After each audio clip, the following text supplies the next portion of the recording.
Alright guys, we have just finished sanding all sides of this box. And we also cleaned it with a soft cloth to get all the dust off of it. Now, we're going to put in a little bit of wax. But, before we do that, come here. So one thing I forgot to tell you. Do not sand in the kitchen because there's dust everywhere. And Mama's not gonna be happy about all that because some of the dust went into almost every room. So I suggest that you go outside or your garage. And it's gonna be hot, but believe me, it's worth it. Anyways, back to our show. So we're gonna coat our box with some of this feed-in wax, which is just gonna protect it from water, and it's gonna give it a little bit of sheen. Already, pour a good little wop of wax on there. Next step is just smear it all over. Now make sure it is clean and dust-free. And it should be going all, you should see a little bit of difference. Just smear it on, just make it seep into the wood. Another thing to be aware of is to also do the inside, but also get the corners. Every corner, just make sure you shove that piece of cloth in there and just get all the corners. You don't have just keep doing that until you cover everything. Okay guys, word of the wise, we forgot to sand the tops. So now we have to take them outside like I said before and sand all the tops, the back, sand the edges all around. I have to take my hardware from the original practice one, and so I can sand it and then bring it back and give it a hand of wax. See you in a bit. Hold all the presses. Before I told you to go ahead and sand this, but I just remembered that this was pre-sanded, the front only, so that we didn't have to sand this after the logo was laser cut in. But the edges, all the 4 edges and the back was not sanded. So if you can take care of that, that would be great. Now, one thing that you're probably going to notice is that the end grain is probably not going to be as smooth as you want it to.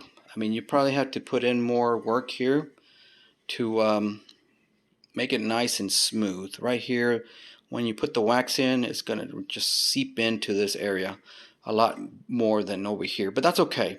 You know, just do your best there, and we'll see you in a little bit. Okay, we're about to start adding the hardware. These boxes look really nice once you oil them up. So we'll see you in a little bit. Now, you do not have to put on a wax.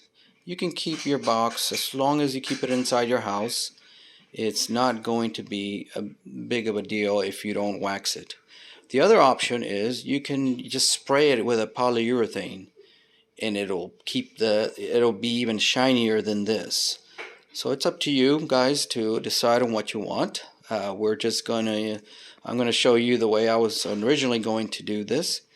But now, before we leave, we have a word from our sponsor. Today's sponsors are Monty and Sochi. They are our little doggies, and they are so cute. They wanted to be in this video. So we're gonna give them a little bit of time, a little lovey time, to show you the cute little doggies. So now back to our show.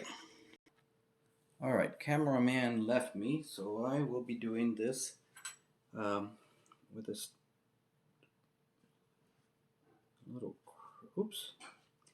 So this is the original demonstration piece.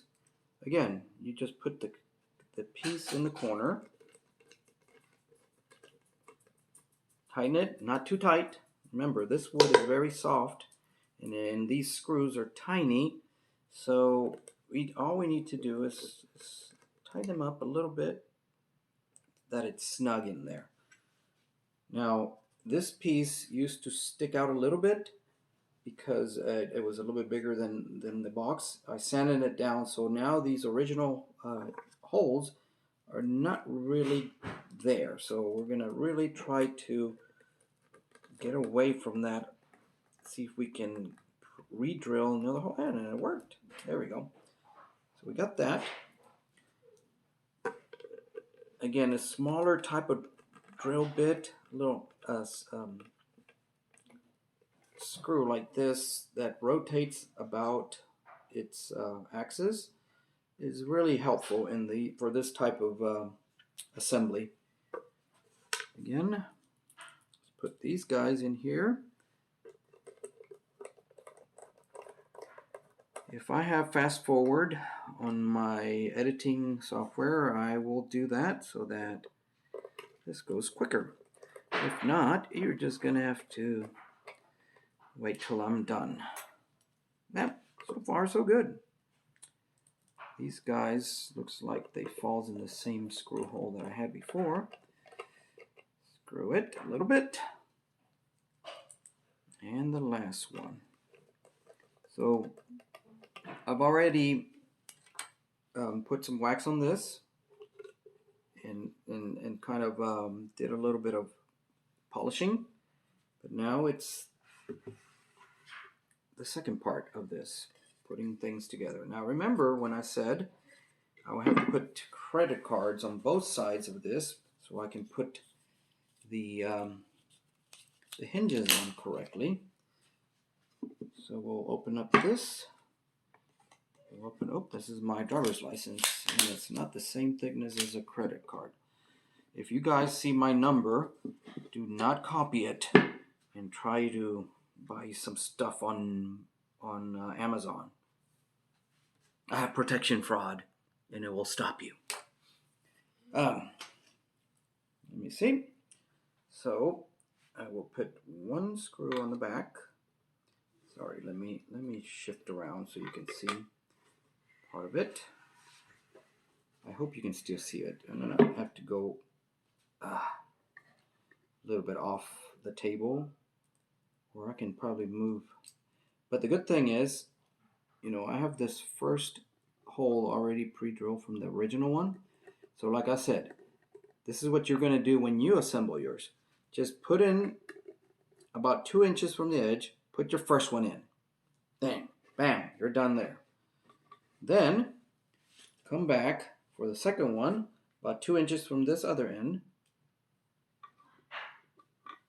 Boom, put it in there.